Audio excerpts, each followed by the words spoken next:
Vamos lá, gente. Todos acharam? 2 João, 13 versículos apenas. O presbítero, a senhora eleita e a seus filhos, a quem amo na verdade. E não apenas eu os amo, mas também todos que conhecem a verdade, por causa da verdade que permanece em nós e estará conosco para sempre. A graça, a misericórdia e a paz da parte de Deus Pai e de Jesus Cristo, seu Filho, estarão conosco em verdade e em amor.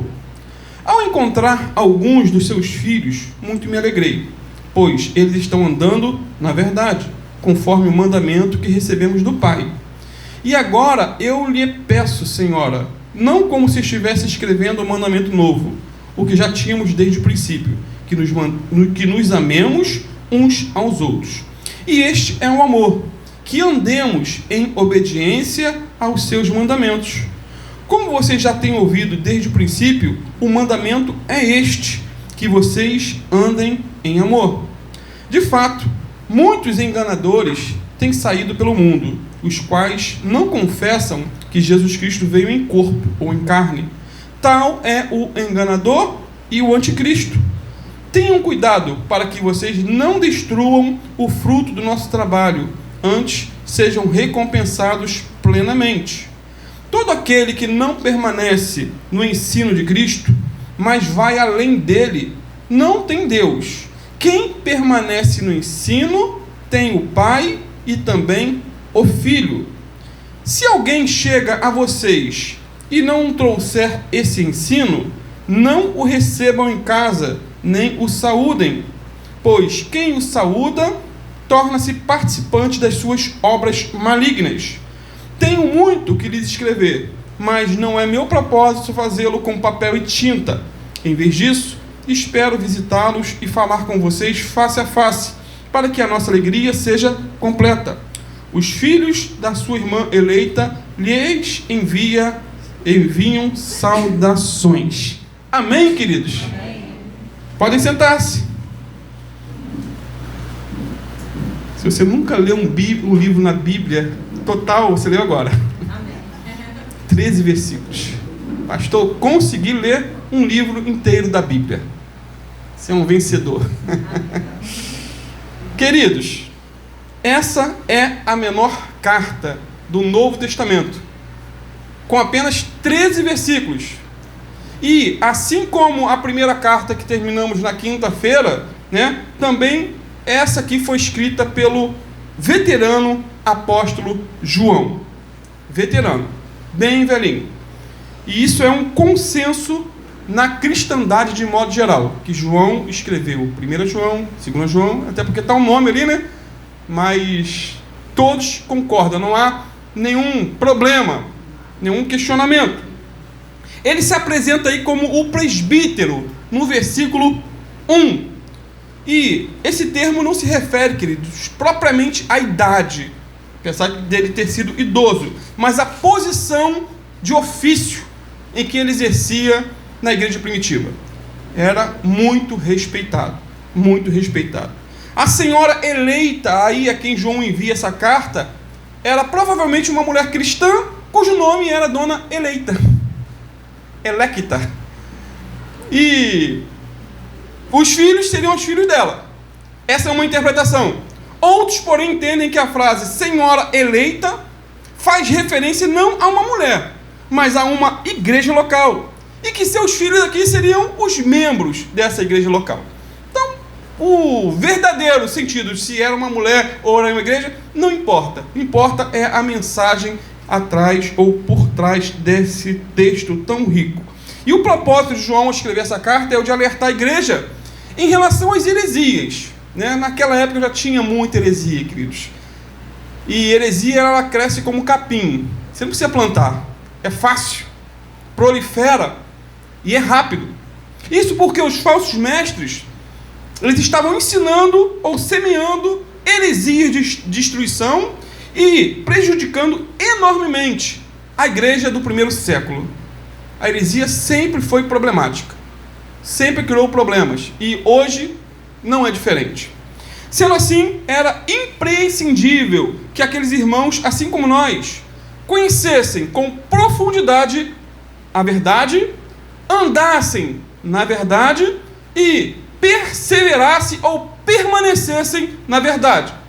Repito, eles precisavam conhecer a verdade, precisavam andar na verdade e perseverar na verdade.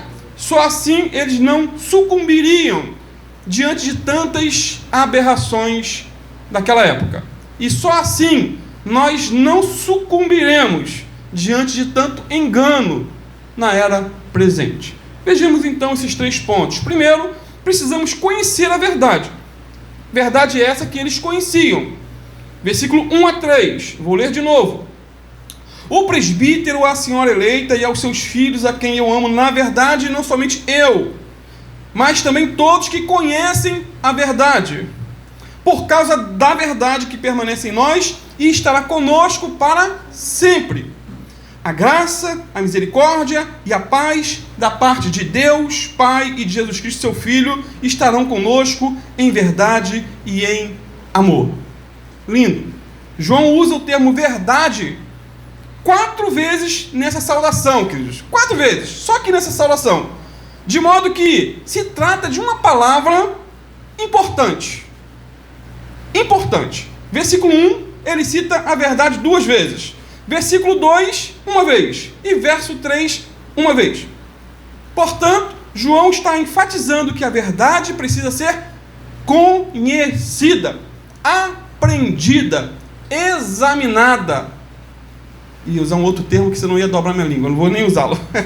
E essa verdade, queridos, não tem como negar, em primeiro lugar, a palavra de Deus, a Bíblia Sagrada, nossa única regra de fé e prática. Amém. A Bíblia precisa ser conhecida. Isso me faz lembrar agora de um podcast que eu estava vendo, de um massacre que teve na Guiana Francesa, causada por Jim Jones. Ele chegou um dia, levantou a Bíblia para uma multidão de mais de 1000 pessoas, que eram seus discípulos, e disse: olha, vocês não precisam mais disso, de Bíblia. Agora, o que eu falo é a Bíblia, é a palavra. E jogou a Bíblia fora. Ele levou ao suicídio coletivo mais de 900 pessoas. E quando o governo americano chegou para retirar os corpos, não encontrou uma Bíblia naquela comunidade que eles moravam. Todos se mataram, não tinha Bíblia, não tinha a palavra de Deus. Então, não abandone nunca a palavra. Não é só uma questão de crença, tem que ser uma questão de devoção. A Bíblia é a palavra de Deus, eu fico com ela. João 17:17, Jesus orou por nós dizendo: santifica-os na verdade, a tua palavra é a verdade. Se tiver que duvidar, duvide de você e não da palavra. Pastor, esse texto aqui, não concordo, meu irmão, não discorda da Bíblia, não, discorda de você. Se você não entende o texto, é melhor ficar quieto. Irmãos, a Bíblia é o livro por excelência. Ela foi inspirada por Deus, escrita pelos homens. Foi concebida no céu, mas nascida na terra. A Bíblia é odiada pelo inferno. Odiada, mas amada pela igreja. Pelo menos eu amo, não sei quanto a você. Eu espero que todos aqui sejam amantes da palavra. Ela sempre foi perseguida, rejeitada, mas ao mesmo tempo pregada pelos santos. E quando nós rejeitamos a Bíblia, rejeitamos uma série de pessoas que morreram, foram martirizadas para nos deixar o que tem hoje escrito. Que imperadores se levantaram para destruir a Bíblia. E muitos escondiam a Bíblia. E hoje chegou até nós. Ela é a verdade que liberta. Certo pastor do passado dizia o seguinte: a Bíblia contém o pensamento de Deus, o estado do homem, o caminho da salvação, a condenação dos pecadores e a felicidade dos santos. Suas doutrinas são sagradas, seus preceitos são justos, suas histórias são verdadeiras e suas decisões são inimputáveis. Portanto, diz esse pastor, leia a Bíblia para ser sábio, acredite nela para ser salvo e pratique a palavra para ser santo, pois ela contém luz para te guiar, alimento para te alimentar, te sustentar e conforto para te animar. Diz mais, A Bíblia é o mapa do viajante, o cajado do peregrino, a bússola do piloto, né? A espada do soldado e o manual do cristão. Nela, o paraíso é restaurado, o céu é aberto e os portões do inferno são trancados. Cristo é o seu grande tema, nosso bem é seu propósito e a glorificação de Deus é o seu objetivo. Mas leia lentamente suas páginas em oração, pois é uma mina de riquezas, um paraíso de glória e um rio de prazer. Por fim, queridos, a Bíblia recompensa quem lê, condena quem não dá crédito às suas palavras e derrota todos os seus inimigos. Me faz lembrar de Voltaire, um filósofo francês que dizia: em 100 anos, ninguém vai querer saber mais de Bíblia, ninguém vai querer mais saber de Jesus. E depois de 100 anos, literalmente, a gráfica que era usada por ele para imprimir livros ateístas foi transformada em uma republicadora de Bíblias. Ironia de Deus, né? Deus faz essas coisas, queridos. Então, fique com a palavra. Fique com o livro dos livros, que é a palavra de Deus. Um livro antigo, sim, e ao mesmo tempo um livro novo, atual. Antigo porque o seu último livro foi escrito há quase 2000 anos, é ou não é? Novo, por quê? Parece que foi escrito ontem. Seu conteúdo não é humano, apesar de ter sido escrita por homens falíveis. A mensagem da palavra de Deus é perfeita, apesar de ter sido escrita por homens imperfeitos. Homens imperfeitos. Seu conteúdo vem do céu, apesar de ter sido escrito por homens aqui da terra. Como explicar, queridos? Como que homens imperfeitos escreveram um livro perfeito? Detalhe, 40 autores, das mais variadas culturas e épocas. Viveram pelo menos 1.600 anos de distância um do outro. E escreveram a mesma mensagem. Imagine se você reunisse hoje 40 autores diferentes para tratar de um tema. A bagunça que seria. Mas a Bíblia, ela é 100% divina, inspirada, e há uma mensagem central: Jesus, o Senhor da glória. Então, como explicar que homens falhos tenham escrito um livro verdadeiro? É difícil tentar explicar racionalmente. Porém, queridos, como eu sempre digo e repito, milagres não se explicam, se creem. Milagres não se explicam. Como explicar um milagre? Como explicar o milagre, por exemplo, da multiplicação de pães e peixes? Você consegue explicar? Eu não consigo. Eu creio, literalmente. O mesmo se dá em relação, por exemplo, às duas naturezas de Jesus. Não tem como explicar. Como explicar que Deus veio a esse mundo e foi concebido no ventre de uma mulher? Como explicar que Maria se tornou a mãe do Filho de Deus? Você consegue? Eu não. Como explicar que um ser divino foi gerado no útero de uma mulher pecadora sem tornar-se também um pecador? Não sei explicar, mas eu creio literalmente, pois está escrito. Lembra do que o anjo Gabriel disse a Maria lá em Lucas 1, 31 a 35? Olha só.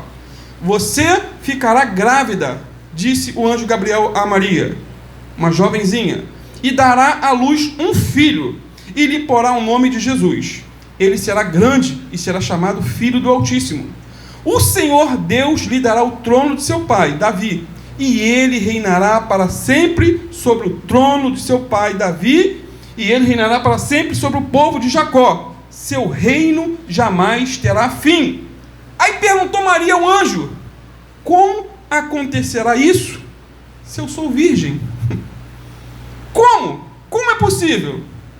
E o anjo respondeu: o Espírito Santo virá sobre você, e o poder do Altíssimo a cobrirá com a sua sombra. Assim, aquele que há de nascer será chamado o Santo, Filho de Deus. Esses são os fatos. E aquele que tenta dar outra explicação sobre esse assunto é louco, desviado, apóstata. Portanto, queridos, nunca devemos enfatizar a divindade de Jesus ao ponto de negar sua humanidade, assim como também não podemos enfatizar sua humanidade a ponto de negar sua divindade. E o mesmo acontece em relação à Bíblia, a verdade da qual precisamos conhecer mais e mais. Ela é a eterna palavra de Deus. Ela é divina e é humana. Deus falou, eu creio, decidindo pessoalmente o que desejava dizer, mas nunca distorceu a personalidade dos seus autores. Os homens falaram, sim, usando livremente as suas faculdades, mas sem distorcer a verdade da mensagem divina. Sendo assim, queridos, aqueles irmãos para quem o apóstolo João escreveu conheciam a verdade da palavra de Deus, conheciam o livro dos livros, conheciam o maior compêndio literário da história do mundo, conheciam a carta magna de Deus para a humanidade, conheciam o supremo código de doutrina e vida do mundo, conheciam plenamente a nossa única regra de fé e prática. Pena que muitos, infelizmente, atualmente, se disponibilizam de muitas Bíblias, mas não encontram tempo para ler a Bíblia. E dizem que não tem tempo, quando tem tempo para tanta coisa. Tanta coisa. E mais, queridos, a verdade aqui, em última instância, não é algo somente abstrato, mas concreto. Ou seja, é também uma pessoa da qual João está falando. Podemos dizer que a Bíblia é a palavra, mas, em outro sentido, a verdade aqui é uma pessoa. E essa pessoa é Jesus Cristo, o Filho de Deus. Deus revelou a verdade na pessoa de seu Filho e nas páginas da palavra de Deus. Os dois estão conectados.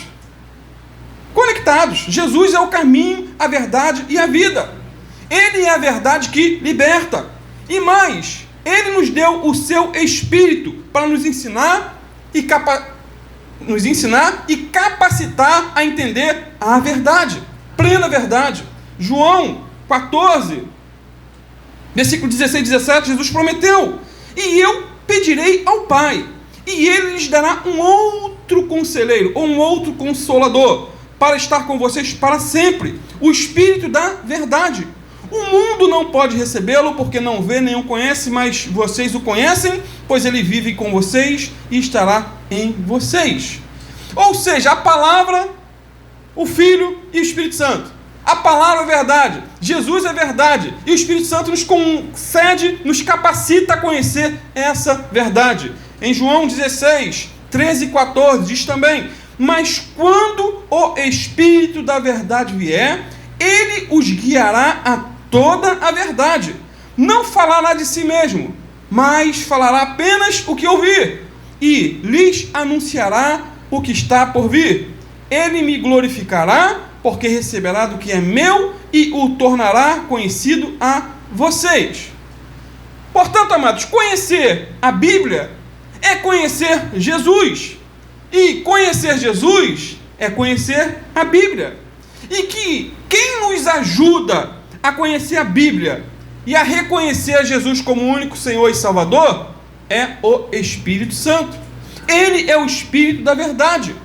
E como diz 2 João 1,2, Jesus é a verdade que permanece em nós e estará conosco para sempre. Em segundo lugar, além de conhecer a verdade, precisamos também andar na verdade e na obediência. Conhecer é uma parte, ou um lado da moeda. O outro lado é andar na verdade. Versículo 4 a 6. Fique com a Bíblia aberta. Olha o que João diz. Ao encontrar... Gente, que ventiladorzinho ruim. Não bate vento aqui não. Misericórdia. Parece que o vento vem quente. Ao vivo é assim mesmo. Cadê Joyce? Olha que brinca. É muito ruim. Tem que ser Arno. De mundial aí, presta não. Tá bom, meu irmão, obrigado.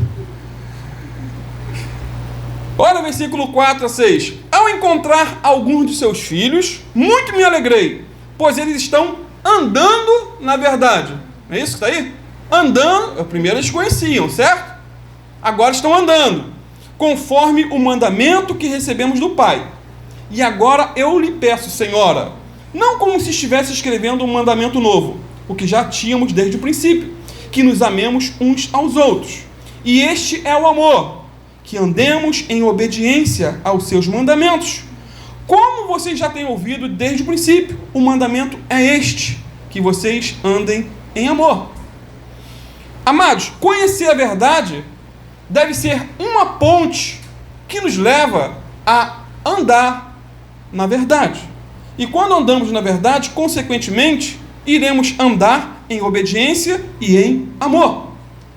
Aqui, o apóstolo João se alegrou em extremo, não só por aqueles irmãos conhecerem a verdade. Esse era um motivo de alegria. Mas o outro lado, ele se alegrou ao extremo, porque descobriu que eles estavam andando na verdade. Até porque conhecer e não praticar é se auto-enganar. Já viu? Pessoa com a cabeça muito grande, conhece tudo, mas não pratica nada. Decorar a Bíblia de uma ponta a outra e não andar em conformidade com ela é perda de tempo.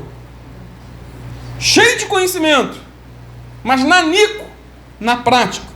Conhecer profundamente teologia, ao ponto de discutir assuntos como escatologia, cristologia, pneumatologia, doutrina do Espírito Santo, escatologia, as doutrinas das últimas coisas, antropologia, doutrina do homem, sabe tudo sobre o homem. E não obedecer à palavra de Deus é o que? É um devaneio intelectual, somente para encher linguiça. A obediência, queridos, é a evidência da verdade. A obediência é a evidência da verdade e a fonte da alegria. Até porque, para pensar, não tem como negar, é muito mais fácil estudar a verdade e até muito mais fácil discutir sobre a verdade do que praticar a verdade. É fácil discutir temas teológicos, irmão, o que mais tem aí? É relativamente mais fácil frequentar a igreja semanalmente do que praticar aquilo que ouvimos em cada mensagem, ou naquilo que lemos na palavra de Deus. E poucas coisas, são mais tristes para um pastor do que um membro desobediente e rebelde, que se recusa a sujeitar-se à verdade, não à palavra dele. Até porque o pastor não é ditador. Ele está aqui, a função dele é ensinar a palavra. Agora, quando a pessoa se torna rebelde, ela é membro de igreja, se diz cristã e vive uma vida vergonhosa, é uma tristeza para o pastor. Quando Charles Spurgeon era menino, ele vivia com o avô. O avô dele era um pastor na igreja na Inglaterra. Spurgeon foi o maior pregador do século XIX. Mas ele pequenininho já era chicotinho.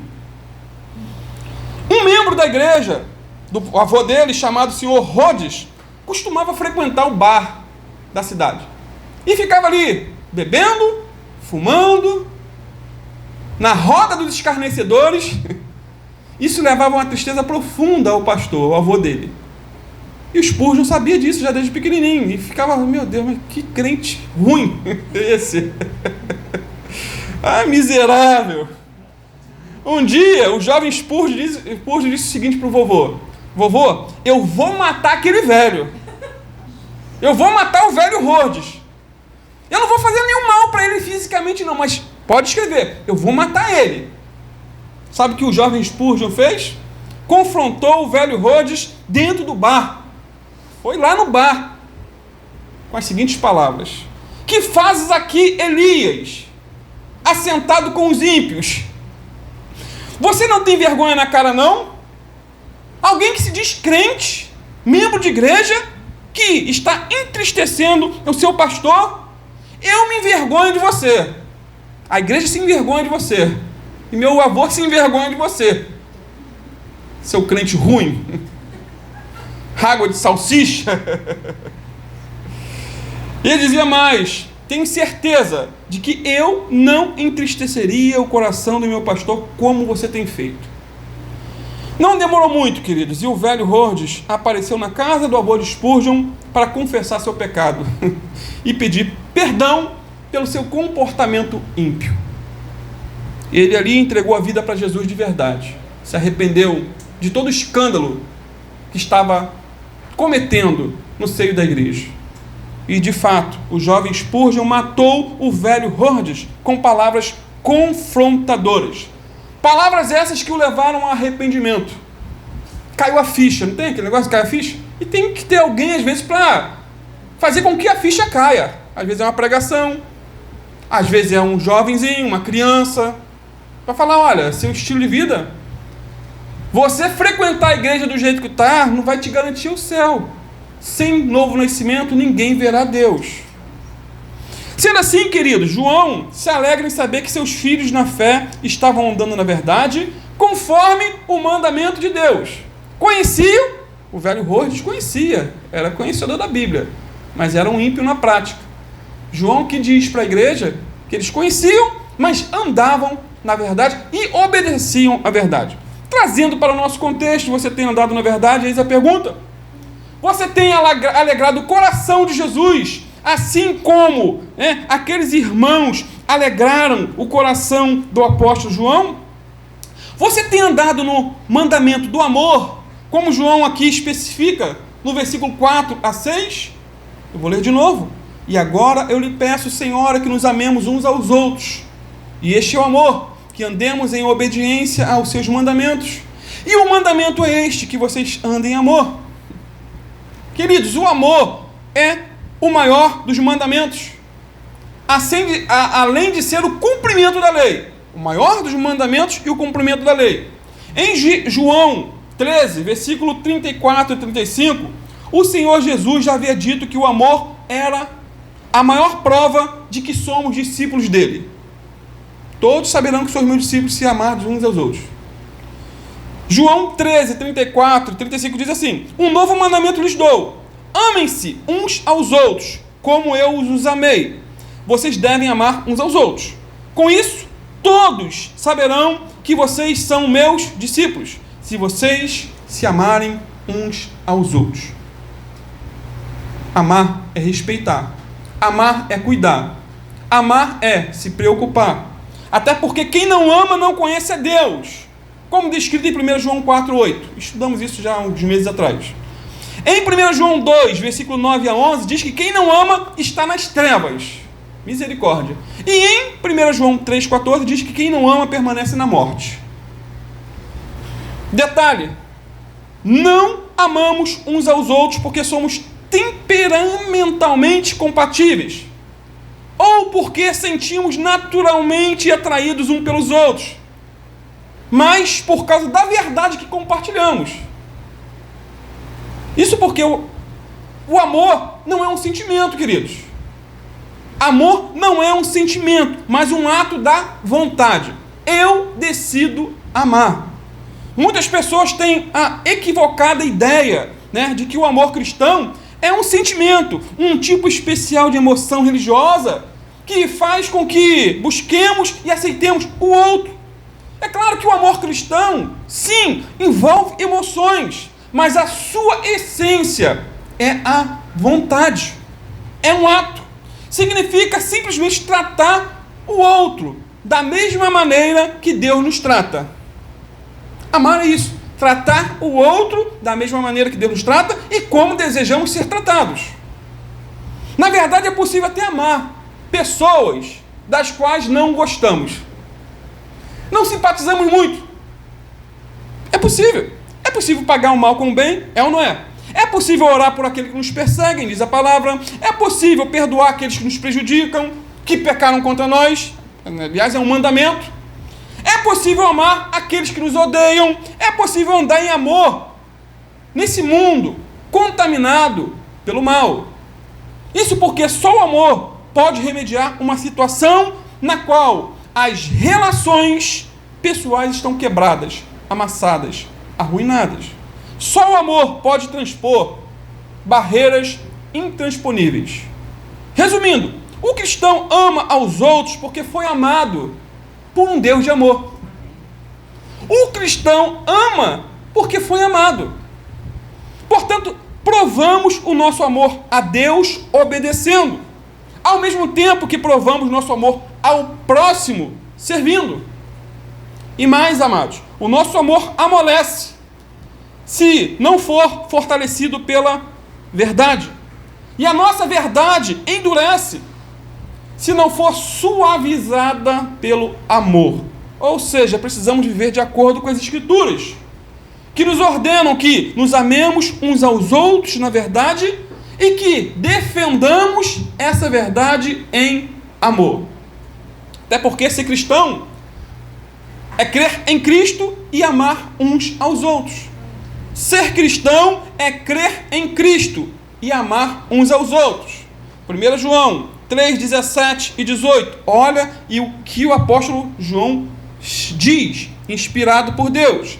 Se alguém tiver recursos materiais e, vendo seu irmão em necessidade, não se compadecer dele, como pode permanecer nele o amor de Deus?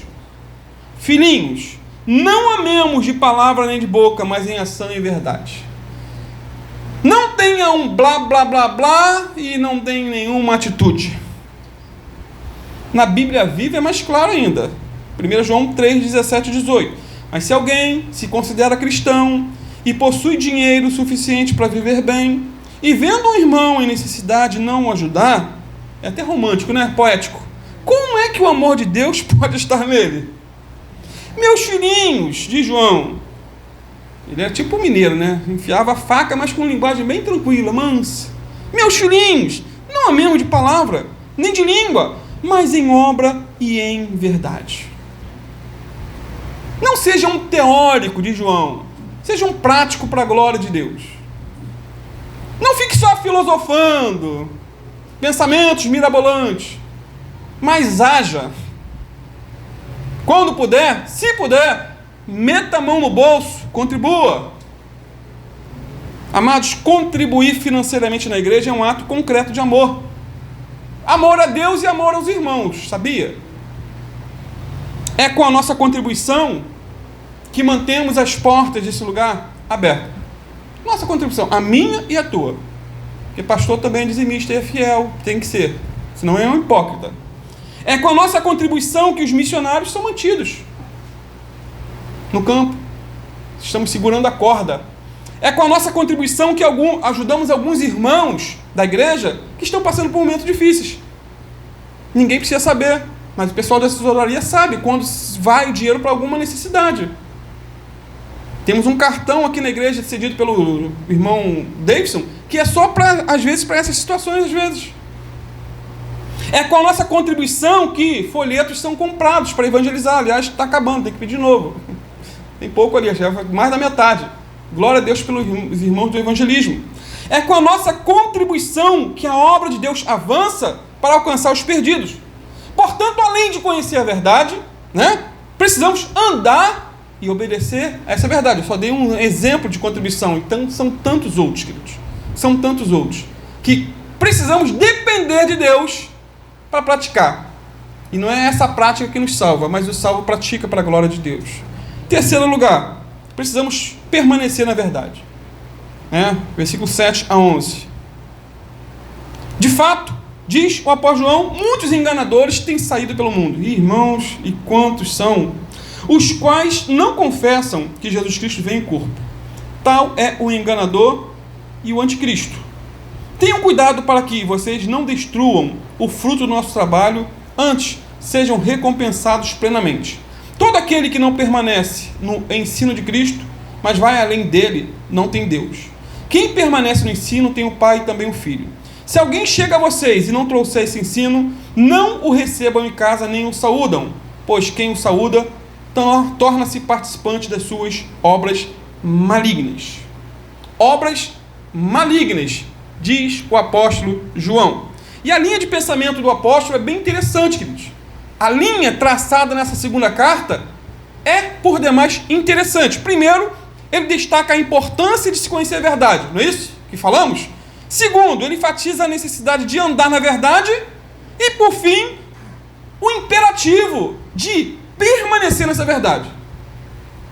Ou seja, não basta conhecer e praticar a verdade. É preciso também permanecer até o fim nessa verdade. Até o fim, não é até a metade do caminho. Isso porque muitos enganados ou enganadores têm saído pelo mundo procurando suas vítimas, como diz João. Tem vítimas, e a próxima pode ser você ou eu. E como os apóstolos foram enviados ao mundo para pregar a verdade, assim esses enganadores, como missionários do inferno, estão sendo enviados para ensinar mentiras, como emissários do diabo, o pai da mentira. Tem uma frase, queridos, que diz que a mentira dá voltas ao mundo.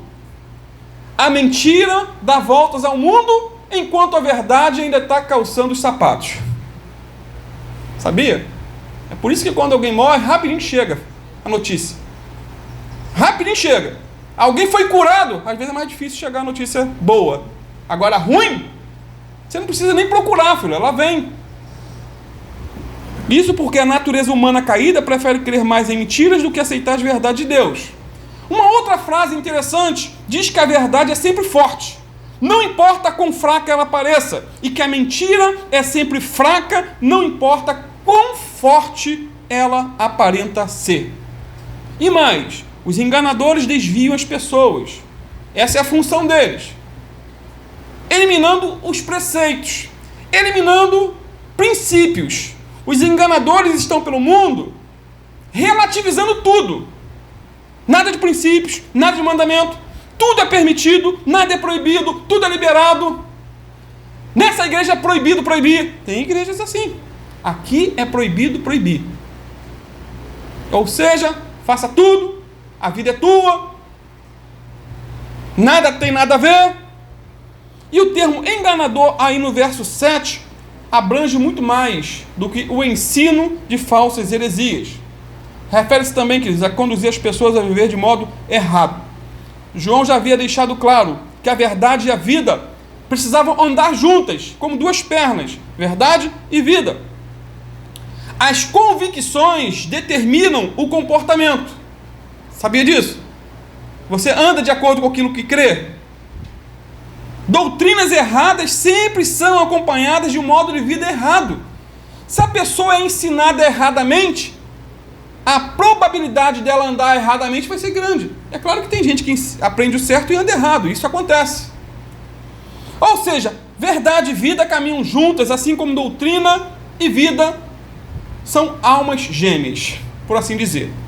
Portanto, permanecer na verdade significa permanecer fiel às doutrinas fundamentais da fé cristã. E um dos fundamentos da fé cristã é a verdade de que Jesus veio em carne a esse mundo. Ah, pastor, mudou de assunto? Não. João vai falar disso no versículo 7. Tenha só mais um pouquinho de paciência comigo e vou terminar. João diz: porque muitos enganadores já saíram pelo mundo, os quais não declaram que Jesus Cristo veio em corpo ou em carne. Quem assim procede é o enganador e o anticristo. João rebate esse tema porque na época era um tema por demais polêmico. Haviam negacionistas em relação a Jesus ter sido homem.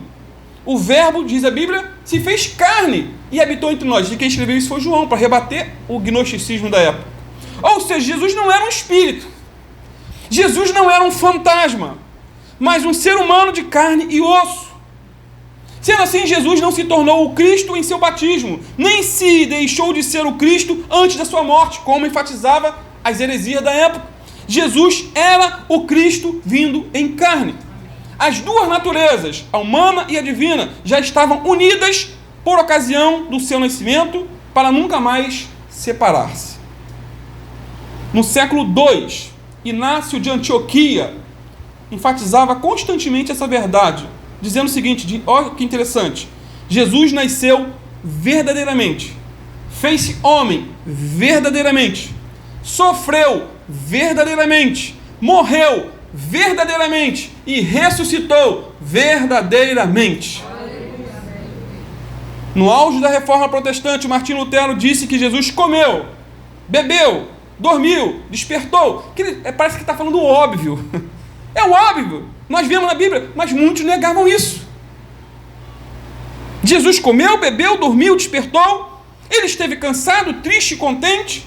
Jesus chorou, riu, teve fome, sentiu frio. Ele conversou, trabalhou e orou. Sendo assim, não houve nenhuma diferença entre Jesus e os outros homens, exceto uma diferença, e que faz toda a diferença, que ele era Deus e não tinha pecado. Essa era a verdade negada pelos hereges do tempo de João. E negar essa verdade, queridos, é o mesmo que ir além da doutrina de Cristo, como descrito aí no versículo 9. Todo aquele que não permanece no ensino de Cristo, mas vai além dele, não tem Deus. Quem permanece no ensino tem o Pai e também o Filho. Então, ir além da doutrina de Cristo é o mesmo que ultrapassar, ir adiante, ir na frente. Os falsos mestres diziam que eles iam na frente, que eles eram os progressistas, que eram pensadores de vanguarda, que eram homens de mente aberta. Tem gente assim, mente aberta. A mente dele, o pensamento dele viaja na maionese. Eles foram os precursores da teologia liberal. Queridos, para você que não sabe, um teólogo liberal existe pastor liberal. Ele é um livre pensador, que não tem compromisso com a Bíblia. Um livre pensador, pensa o que quer, fala o que quer, ensina o que quer, não precisa prestar contas para ninguém. O que eles creem? Não crê na inspiração divina da Bíblia e nem na sua inerrância. Esse é um pensador liberal. Ele não tem a quem prestar contas do que ensina. Ele não tem a Bíblia como regra de fé. Ele fala o que quer. Me faz lembrar de um pastor que estava no ônibus e tinha um outro rapaz com a Bíblia, mas a Bíblia é muito fininha. Aí o pastor perguntou, mas por que tua Bíblia é tão fina? Eu falei, não, pastor, é porque eu sou de uma igreja em que o pastor, de vez em quando ele lê um texto e fala, esse texto aqui não é para hoje não, tá? Então você pode arrancar da Bíblia. Aí ele foi arrancando tanta folha que já estava assim, ó. Teólogo liberal. Ele ensina o que pensa ser o certo. Por exemplo, Karl Barth foi um teólogo liberal ou neoliberal. Ele ficou mundialmente famoso por escrever um comentário sobre a carta aos Romanos. Escreveu e tem aí disponibilizado. E esse comentário pode ser encontrado nas melhores livrarias evangélicas do Brasil. Infelizmente. Heresia. Porém, Karl Barth era um livre pensador, herege. Por exemplo, ele ensinava que a Bíblia estava cheia de erros e que não era infalível. Ensinava ou negava o nascimento virginal de Jesus e negava também a ressurreição de Jesus. Para ele, a ressurreição dos mortos era uma falácia, o céu uma utopia e o inferno uma irrealidade, um mito. Barth dizia também que a segunda vinda de Cristo não era um acontecimento vindouro. Jesus não vai voltar. E que esperar pela vinda do Senhor seria acrescentar ansiedade à nossa situação real. Quando a Bíblia mostra a segunda vinda como uma bendita esperança. Ele falou, não, isso é acrescentar ansiedade. A gente já tem tanto problema de ficar aguardando ainda a segunda vinda. Enfim, queridos, o livre pensador é um progressista perturbado, confuso, contraditório. A Bíblia dele é desse tamanhozinho assim, de tanto que vai arrancando. Vou ler mais uma vez. Verso 9. Todo aquele que não permanece no ensino de Cristo, mas vai além dele, não tem Deus. O apóstolo João é bem enfático. Não tem Deus. Quem permanece no ensino tem o Pai e também o Filho. Detalhe. João não está aqui condenando o progresso teológico, queridos. O avanço, não. A teologia está para a revelação de Deus na graça, assim como a ciência está para a revelação de Deus na natureza. Assim como a ciência continua descobrindo novas coisas no universo criado, né? Basta ver agora o telescópio de James Webb, quanta coisa que está aparecendo, assim também a teologia continua descobrindo mais dos tesouros que estão escondidos em Cristo. Portanto, uma teologia é unicamente velha. Se ela é unicamente velha, ela está morta. E uma teologia que é unicamente nova é falsa. Descobriu a roda já foi descoberta há muito tempo atrás. O apóstolo João era tão zeloso, querido, dessa doutrina, que chegou a dizer aí no verso 10 e 11, o seguinte, se alguém chegar a vocês e não trouxer esse ensino, não o recebam em casa, nem o saúdam, pois quem o saúda torna-se participante das suas obras malignas. Existe até uma tradição, que por demais interessante, sobre o apóstolo João, que ilustra a sua posição com respeito às falsas doutrinas e os hereges. Interessante. Um dia, quando ele vivia em Éfeso, ele foi à casa de banho público. Naquela época não tinha chuveiro, tinha que tomar banho público. Onde encontrou Cerinto, o líder de uma seita do gnosticismo. Aquele que fundou essa ideia que Jesus não era homem, era um fantasma, era coisa assim. Quando ele entrou e viu o sujeito lá, o filho do inferno, o herege, o ruim, ele saiu correndo do edifício, com medo daquele local fosse destruído pelo julgamento de Deus. Vamos sair daqui. Dizia, vamos sair, porque Cerinto ensinava que Jesus era filho biológico de José com Maria, e não Deus vindo em carne. Então, para João, aquilo era terrível. Um outro exemplo, Policarpo, bispo de Esmirna, certa vez se encontrou com um herege Marcião, era um outro. Então não é nada de novo não, queridos. Tudo que acontece agora, já foi no passado. Ele se encontrou com Marcião na rua, e Marcião perguntou a Policarpo se o conhecia. Policarpo respondeu, claro que eu te conheço, você é famoso, você é o primogênito de Satanás. Que coisa, hein? Na lata. Então, amados, os falsos mestres tinham ido tão além que deixaram Deus para trás. Pois, ao negarem que Jesus Cristo veio em carne, perdiam também a comunhão com Deus. Sendo assim, na teologia devemos ser conservadores e não progressistas. Devemos permanecer na sã doutrina em vez de ir além dela. Isso porque avançar além de Cristo não é progresso, mas apostasia. Ir além do que está escrito é retrocesso e não progresso. Finalmente, João conclui essa carta dizendo o seguinte, nos versos 12 e 13. Tenho muito que lhe escrever, mas não é meu propósito fazê-lo com papel e tinta. Em vez disso, espero visitá-los e falar com vocês face a face, para que a nossa alegria seja completa. Os filhos da sua irmã eleita lhes enviam saudações. Portanto, amados, essa pequena epístola, escrita para uma mãe cristã e seus filhos, ou para uma igreja e seus membros, é uma pérola da correspondência sagrada. No entanto, não se deve esquecer que sua ênfase principal aqui é a necessidade de permanecermos alertas. O mundo está cheio de enganadores. O YouTube está cheio de enganadores. Portanto, precisamos conhecer a verdade, andar na verdade e permanecer na verdade para a glória de Deus. Vamos ficar de pé. Obrigado pela sua paciência. Até porque, queridos, os 13 versículos para pregar em menos de uma hora é um desafio. Oremos. Pai Santo, em nome do Teu Filho Jesus, te louvamos, Senhor, por essa preciosidade dessa carta, Senhor, ter chegado até nós e podermos ler, explicar, aprender. E eu tenho plena consciência que muitos detalhes aqui, Senhor, não foram explicados.